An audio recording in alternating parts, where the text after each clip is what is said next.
Hi everyone, welcome to our presentation. We are the Dream Team. I am Naima. I'm Crystal. I'm Rafia.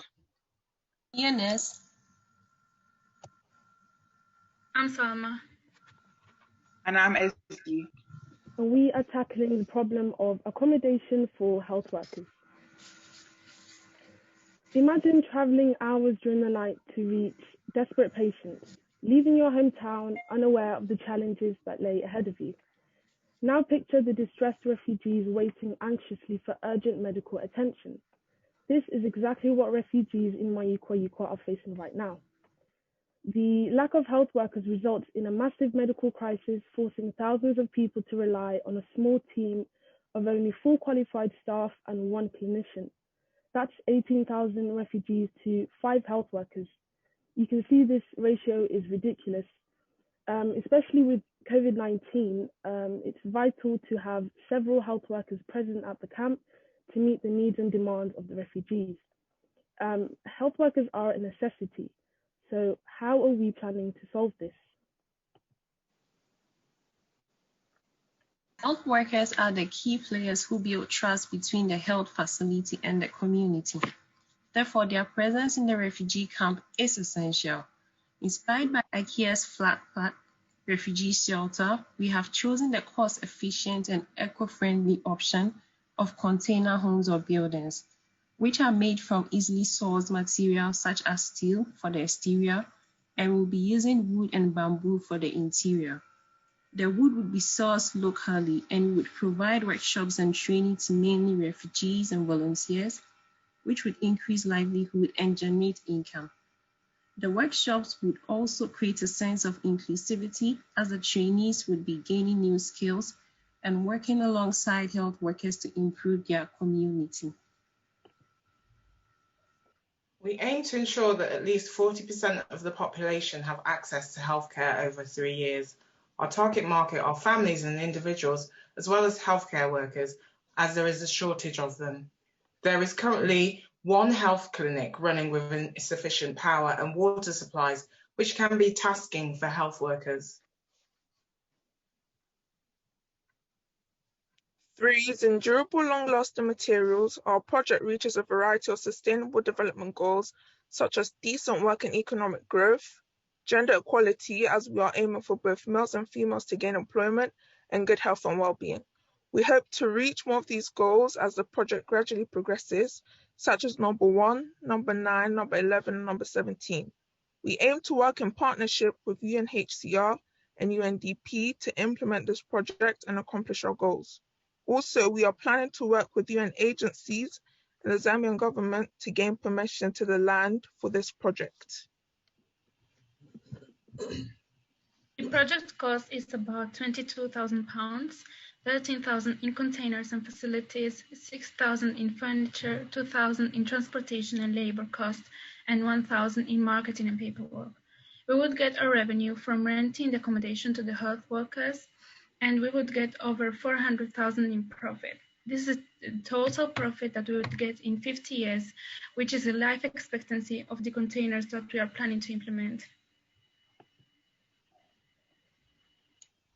We hope our project will be the starting point for a new wave of eco-friendly construction in Zambia, which can have long-term impacts such as creating equal job opportunities, improving healthcare, and decreasing the need to travel long distance for medical care. It also encourages other refugee camps to follow the same path.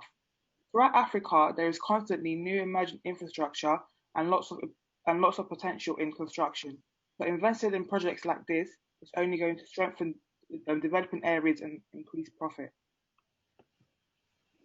And finally, as a group who study a range of diverse courses from business and management, civil engineering, and data science and analytics, we believe we can bring our unique skill set to this project and help develop innovative, sustainable ideas to improve shelter in Mayukwa.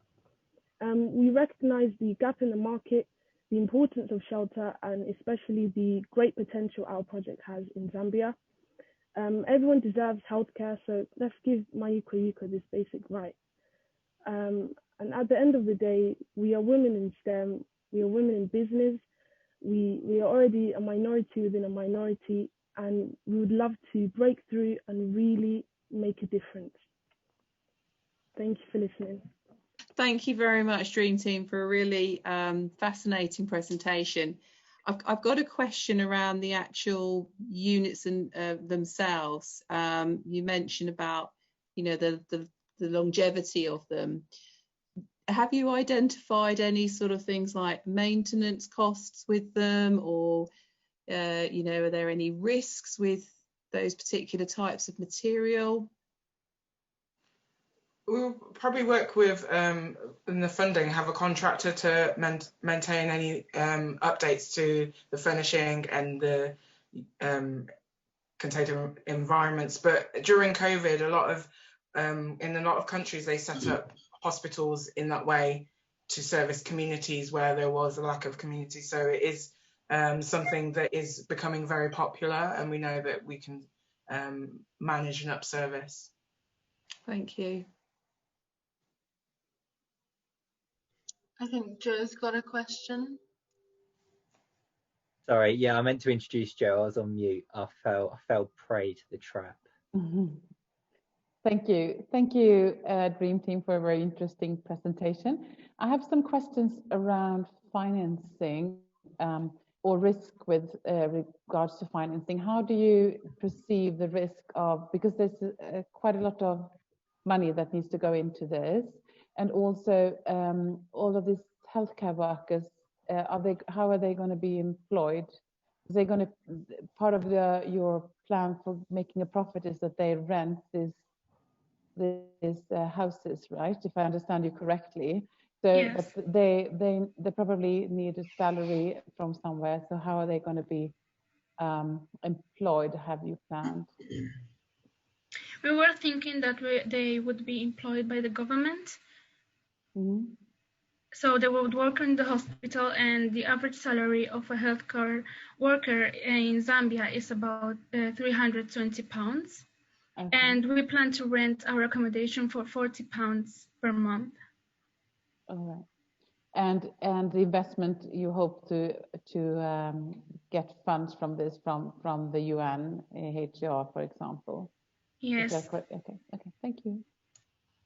I would also like to add that because there are no facilities there for health workers, it's quite it doesn't give them any motivation to come there to help, because they would have to travel long distances. But then if they know that they would have the accommodation, they can settle there and be available to help the refugees at any time, then I think they'll be motivated to come there and help.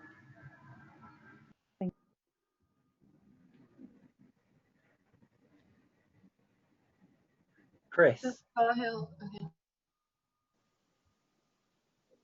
Want me to come through? With regards to the total project, how long do you think it would take you to get it moving? How quickly do you think you'll be able to get this project moving? The steel containers are usually bought already made, and if we want them to be made in a certain way, we would have to contact the enterprise, and they usually take a week to 1 or 2 months to get them made. Okay. And Sahil. Yeah, I have a question because in the slide it was shown that over the period of 50 years, if I heard it correctly, it would be a £50,000 profit, right? Yeah, around £400,000 in profit. £400,000. Yeah, will there be any years. initial 3 to 5 years? Will there be enough profit to sustain the project forward, to sustain it to its lifetime?